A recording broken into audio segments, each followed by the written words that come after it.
കടൽ കള്ളന്മാരെക്കുറിച്ച് നിങ്ങൾ കേട്ടിട്ടുണ്ടോ? അല്ലറ ചില്ലറ തട്ടിപ്പും പിടിച്ചുപറിയും കുലത്തൊഴിലുമായി സ്വീകരിച്ചവർ പക്ഷികൾക്കിടയിലുമുണ്ട്. ഇക്കൂട്ടരിൽ കുപ്രസിദ്ധരായ കടൽ കള്ളന്മാരാണ് ഫ്രിഗേറ്റ് ബേർഡ്സ്. കടൽ പക്ഷികളുടെ ഒരു കുടുംബമാണ് ഫ്രിഗേറ്റ് ബേർഡ്സ് എന്നറിയപ്പെടുന്നത്. അവയെ ചിലപ്പോൾ മാൻ ഓഫ് വാർ ബേർഡ്സ് അല്ലെങ്കിൽ പൈറേറ്റ് ബേർഡ്സ് എന്നും വിളിക്കാറുണ്ട്. അവ പെലിക്കനുകളുമായി ബന്ധപ്പെട്ടിരിക്കുന്നതിനാൽ ഫ്രിഗേറ്റ് പെലിക്കൻ എന്ന പദവും ഉപയോഗിക്കുന്നു. ജീവിതത്തിന്റെ ഭൂരിഭാഗവും കടലിൽ കഴിച്ചുകൂട്ടുന്ന ഇവയ്ക്ക് മറ്റ് കടൽ പക്ഷികളെ പോലെ വെള്ളത്തിൽ ആഴത്തിൽ ഊളിയിട്ട് ഇരയെ പിടിക്കാനുള്ള കഴിവില്ല. അതുകൊണ്ട് തന്നെ മറ്റു പക്ഷികൾ പിടിച്ച ഇരയെ തട്ടിയെടുത്താണ് ഇവ ഉൾക്കടലിൽ ജീവിതം തള്ളി നീക്കുന്നത്. അങ്ങനെയാണ് കടൽ കള്ളന്മാർ എന്ന പേര് ഇക്കൂട്ടർക്ക് ലഭിച്ചത്. കടൽ പക്ഷികളുടെ കൂട്ടത്തിൽ കടൽ സുന്ദരി എന്ന് വിളിക്കാവുന്ന ഭൂബി ഇനത്തിൽപ്പെട്ട കടൽ പക്ഷിയുടെ ഇരയാണ് ഈ കടൽ കള്ളന്മാർ കൂടുതലും അടിച്ചു മാറ്റാറ്. എന്നാൽ ഇങ്ങനെ ഇര കിട്ടാതെ വന്നാൽ ജലോപരിതലത്തിലുള്ള മത്സ്യങ്ങളെയും ചാടിക്കളിക്കുന്ന പറക്കുമീനുകളെയും മറ്റും ഇരയാക്കാറുള്ളതായും പഠനങ്ങളിൽ പറയുന്നുണ്ട്. ലോകത്താകമാനം ഈ വിഭാഗത്തിൽപ്പെട്ട 5 ഇനം പക്ഷികളെ കണ്ടെത്തിയിട്ടുണ്ട്. ഇതിൽ 3 ഇനം പക്ഷികളെ കേരളത്തിലും കാണാറുണ്ട്.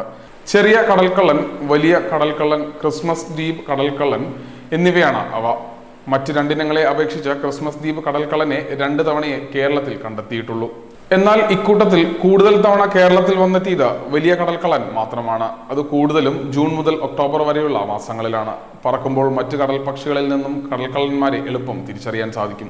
ഇവയുടെ ആകൃതിയും വലുപ്പവും നീണ്ടു മെലിഞ്ഞതുപോലെ തോന്നിക്കും.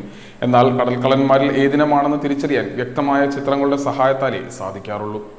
വലിയ കടൽക്കള്ളന്മാരിലെ ആൺപെൺ പക്ഷികൾ പൂർണ്ണ വളർച്ചയെത്താൻ 5 വർഷം വരെ എടുക്കാറുണ്ട്. ഈ കാലത്ത് കാഴ്ചയിൽ മറ്റു കടൽക്കള്ളൻ ഇനത്തിലെ പക്ഷികളോട് വളരെയധികം സാമ്യമുണ്ട്. അതുകൊണ്ട് തന്നെ കടൽക്കള്ളനെ തിരിച്ചറിയുന്നതിൽ വൈദഗ്ധ്യം ഉള്ളവർക്കേ പലപ്പോഴും ഇനം തിരിച്ചറിയാൻ സാധ്യമാകാറുള്ളൂ.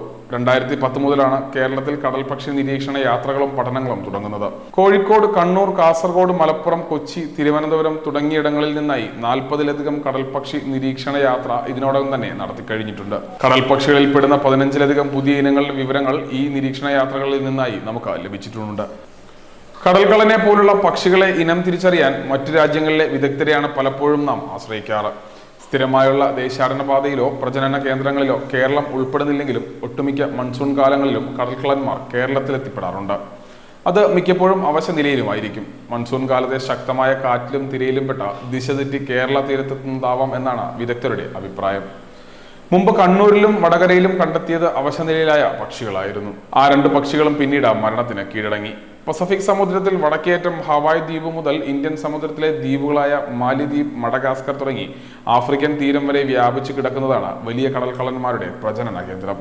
കൂട്ടുകൂടാനായി തിരഞ്ഞെടുക്കുന്ന ദ്വീപുകൾ മിക്കപ്പോഴും മനുഷ്യവാസം കുറഞ്ഞതും ശത്രുപക്ഷികളുടെ സാന്നിധ്യം ഇല്ലാത്തതുമായിരിക്കും. മറ്റു പക്ഷികളെ അപേക്ഷിച്ച് ജീവിത കാലയളവും ഇവയ്ക്ക് കൂടുതലുണ്ട്. 30 മുതൽ 40 വർഷം വരെ നീണ്ടു നിൽക്കാറുണ്ടെന്ന് പഠനങ്ങൾ പറയുന്നു. അറ്റം കൂർത്ത വലിയ ചിറകുകളാണ് ഇവയ്ക്ക്. ചിറകുകളെ കൂടാതെ കാറ്റിൽ ഒഴുകിപ്പറക്കാൻ വിദഗ്ധരാണ് ഇക്കൂട്ടർ. താരതമ്യേന കുറഞ്ഞ ചിറകടികളോടെ മണിക്കൂറുകളോളം ഒഴുകിപ്പറക്കാൻ ഇവയ്ക്ക് സാധിക്കും.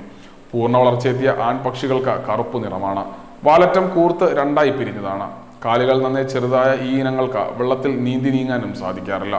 പ്രജനനകാലത്ത് ആൺപക്ഷികളിൽ തൊണ്ടയുടെ ഭാഗത്തായി ചുവപ്പ് നിറം കാണാം. ഇണയെ ആകർഷിക്കുന്നതിനായി ഇത് ഒരു ബലൂൺ പോലെ വീർപ്പിച്ച് കാണിക്കാറുണ്ട്. പ്രജനനകാല ചിത്രങ്ങളിൽ ഇത് വ്യക്തമായി കാണാൻ സാധിക്കും. വയറിന്റെ ഭാഗത്തായുള്ള വെള്ള നിറത്തിലുള്ള വ്യത്യാസമാണ് ചെറിയ കടൽക്കള്ളന്മാരെയും വലിയ കടൽക്കള്ളന്മാരെയും വേർതിരിച്ചറിയാനുള്ള ഏക മാർഗം. ചെറിയ കടൽക്കള്ളന് ഈ നിറം ചിറകിന്റെ വശങ്ങളിലേക്കും പരന്നു കിടക്കും. എന്നാൽ പൂർണ്ണ വളർച്ചയെത്താത്ത പക്ഷികളെ ഇത് നോക്കി പലപ്പോഴും തിരിച്ചറിയാൻ സാധിക്കാറില്ല. ക്രിസ്റ്റഫർ കൊളംബസ് 1492 അറ്റ്ലാന്റിക് സമുദ്രത്തിലൂടെയുള്ള തന്റെ ആദ്യ യാത്രയിൽ കേപ്പ് വെർഡെ ദ്വീപുകൾ കടന്നു പോകുമ്പോഴാണ് ഫ്രിഗേറ്റ് പക്ഷികളെ ആദ്യമായി കണ്ടുമുട്ടിയതെന്ന് പറയപ്പെടുന്നു.